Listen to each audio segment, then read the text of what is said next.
শতরূপের সময় 5 মিনিট। সমস্ত বক্তাদের অনুরোধ করছি একটু সময়টা দেখে নিজের বক্তব্য রাখতে। সময় শুরু এখন। নমস্কার। দেখুন, আমি শশীদির কথায় অবাক হইনি। আজকে আলোচনার যে বিষয়টা আমি যতদূর বুঝেছি যে এসআইআর ভালো না খারাপ এইটা বিষয় নয়, বিষয় হচ্ছে সামনে কয়েকদিন পরে বিধানসভা ভোট হবে এবং অন্তত হওয়ার কথা।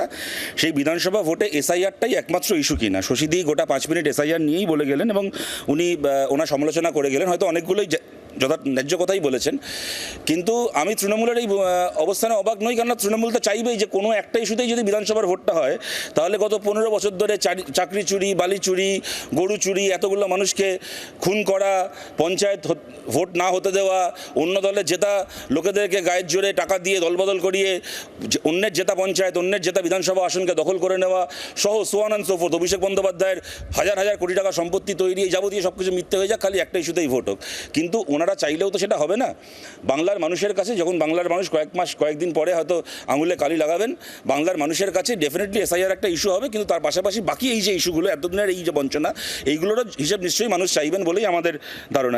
এবং তার পাশাপাশি এটাও ঘটনা, কেউ যদি মনে করেন যে 15 বছরে তৃণমূল খুব ভালো কাজ করেছে, এই যে বাচ্চাদের স্কুলের সিলেবাসে এখন সুকান্ত ভট্টাচার্যের কবিতা সরিয়ে দিয়ে মমতা বন্দ্যোপাধ্যায়ের গরুটাকে হাম্বা মাটাকে বুম্বা পড়ানো হচ্ছে, এগুলো রাজ্যের জন্য খুব ভালো হচ্ছে, এইসব যারা মনে করেন তারা আবার তৃণমূলকেও ভোট দেবেন, তাতেও কোনো অসুবিধা কিছু নেই। কিন্তু বাকি ইস্যুগুলোও ইস্যু। এর পাশাপাশি আমি দু একটা কথা বলছি। প্রথম কথা হচ্ছে যে দেখুন, আমি জানতে চাই, এরপরে নিশ্চয়ই বিজেপির পক্ষ থেকে আসা হবে, এসআইআর একটা ইস্যু, একমাত্র ইস্যু না হলেও একটা বড় ইস্যু, এই নিয়ে তো কোনো সন্দেহ নেই। আমি খালি জানতে চাই 1,20,00,000 মুসলমান রোহিঙ্গার নামটা কোথায় পাওয়া যাচ্ছে? ওটা শুভেন্দু অধিকারী বাড়ি থেকে দেওয়া হচ্ছে, মামা বাড়ি থেকে দেওয়া হচ্ছে, কোথা থেকে দেওয়া হচ্ছে? 1,20,00,000 রোহিঙ্গা মুসলমান বাংলাদেশ থেকে আসা, যাদের নামটা এসআইআর করে ডিলিট করা হয়েছে, এক। দ্বিতীয় কথা, শান্তনু ঠাকুরের দেওয়া ওই যে 2,000 টাকা 2,500 টাকা করে লোকের থেকে নিয়ে ওই যে মতুয়া সার্টিফিকেট দিয়েছিলেন, বলেছিলেন যে এই মতুয়া সার্টিফিকেটগুলো দিয়ে দিলে আপনাকে যখন বিএলও ডাকবে আপনার নাম উঠে যাবে এসআইআরের তালিকায়। ওই মতুয়া সার্টিফিকেট দিয়ে কটা নাম উঠেছে এসআইআরের তালিকায়, সেই তালিকাটা কোথায় পাওয়া যাচ্ছে? এই 2 নম্বর প্রশ্ন। 3 নম্বর কথা, আমি ইদানিংকালে এই তালিকাটা বেরোনোর পরে বা এখন এই যে 60 লক্ষ নাম ঝুলে আছে, আমরা দেখলাম যে বিজেপির এখানকার নেতারা বলছেন, শ্রমিক ভট্টাচার্যকে বলতে শুনলাম যে টেকনিক্যাল ব্যাপার, ইলেকশন কমিশন দেখছে, যা লোকে অ্যাপিল করবেন বিবেচনা করবে, বাইরে থেকে জুডিশিয়াল অবজারভাররা আসছেন তারা বিবেচনা করছেন, এমনকি যাদের নাম ডিলিটেড হয়ে গেছে তাদের কাছেও এখন সুযোগ রয়েছে নতুন করে ফর্ম 6 ফিল আপ করে নাম তোলার। সব কিছু ঠিক কথা, শ্রমিক ভট্টাচার্য যে কথাগুলো বলেছেন সেই অর্থ দেখতে গেলে এগুলোর মধ্যে কোনো তথ্যগতভাবে কোনো ভুল নেই। সেক্ষেত্রে বিজেপির সর্বভারতীয় সভাপতি নীতিন নবীন যে বললেন যে 50 লক্ষ ঘুষপেটদেরকে বাংলা থেকে আমরা তাড়িয়ে দিলাম এসআইআর করে, মানে যে মানুষের নাম কাটা গেছে, এরকম ঘটনা ঘটেছে। এক মায়ের পেটের ভাই বোন দুজনকেই হিয়ারিংয়ে ডাকা হয়েছিল। আমি বলছি পিউ, আপনাকে আমি ব্যক্তিগতভাবে নামটা বলতে পারি অফ ক্যামেরা, কেন অন ক্যামেরা বলাটা ঠিক হবে না।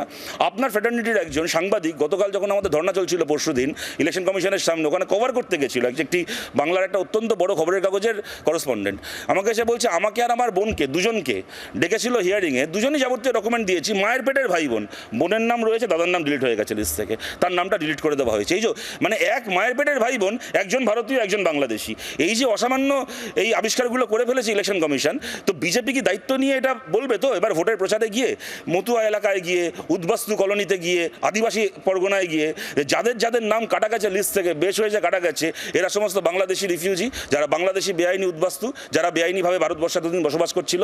নীতিন নবীন যে কথাটা বলেছেন বাংলায় এসে, আপনারা এবার পাড়ায় পাড়ায় গিয়ে কথাটা বলবেন তো, বলে আবার লোকের কাছে হাত পেতে ভোট চাইবেন তো? আমরাও সেই দিনটা দেখার অপেক্ষায় রয়েছি। দেখুন, আমার কথাকে আমি শেষ করবো এটা বলে, দেখুন রাজনৈতিক দল হিসেবে আমরা একে অপরের সমালোচনা আমরা প্রত্যেকে করি এবং সেটা স্বাভাবিক। একটা মাল্টিপার্টি ডেমোক্রেসিতে এখানে আমারও অনেক বক্তব্য থাকবে, বাকি দলের বিরুদ্ধে, বাকি দলেরও বক্তব্য আছে একে অপরের বিরুদ্ধে বা আমাদের বিরুদ্ধে। এই সমালোচনাগুলো আমরা সবাই করি, কিন্তু এই সমালোচনাটাই তো একমাত্র আলোচনা বা কথা বলার বিষয় হতে পারে না। গণতন্ত্রের একটা বিকল্প পথও থাকতে হয়। আপনারা জানেন যে কেরালা এবং পশ্চিমবাংলায় একই সঙ্গে এসআইআর হয়েছিল, তার আগে বিহারে হয়েছিল। বিহারের পরে যখন বাংলা এসআইআর হচ্ছে তখনই আমরা বলেছিলাম এই কথা যে বিহারে ইলেকশন কমিশন এবং বিজেপি, ইলেকশন কমিশনও বিজেপিরই একটা শাখা সংগঠন এই মুহূর্তে ভারতে, তো ইলেকশন কমিশন এবং বিজেপি তারা যে কাজটা বিহারে করতে পেরেছে তা বাংলায় করতে পারার কথা নয়। তার কারণটা হচ্ছে বাংলায় সরকারটা বিজেপির হাতে নেই। তারপরে আমরা কি দেখলাম, কেরালা এবং বাংলায় একসঙ্গে এসআইআরের কাজ হলো। কেরালায় আমাদের সরকার, পিনারাই বিজয়ন মুখ্যমন্ত্রী, পিনারাই বিজয়নকে কখনো আমরা এই ঘোষণা করতেও শুনিনি যে আমি বেঁচে থাকতে কেরালা এসআইআর হবে না, যেটা বাংলার মুখ্যমন্ত্রীর ক্ষেত্রে আমরা শুনেছিলাম আমি বেঁচে থাকতে বাংলা এসআইআর হবে না। পরে দেখলাম এসআইআরও হয়ে গেল, উনিও বেঁচে আছেন, কী করে হলো কি বুঝতে পারছি না। যাকগে, তো পিনারাই বিজয়নকে এই সমস্ত ভাষণ দিতেও শুনিনি। এসআইআর এর কাজ হলো আমার সরকারি অফিসারদেরকে আমি দেবো না, তোমরা বাইরে থেকে অবজারভার আনো, এইসবও বলতে শুনিনি। গোটা কেরালা এসআইআর সম্পন্ন হলো। কেরালা এমন একটা রাজ্য যেখানে 30%-এর ওপর মুসলমান মানুষ বসবাস করেন, 18%-এর ওপর খ্রিস্টান মানুষ বসবাস করেন। জনসংখ্যার প্রায় অর্ধেক খ্রিস্টান এবং শেষের পথে। মুসলমান। হ্যাঁ, আমি শেষ করছি। খ্রিস্টান এবং মুসলমান।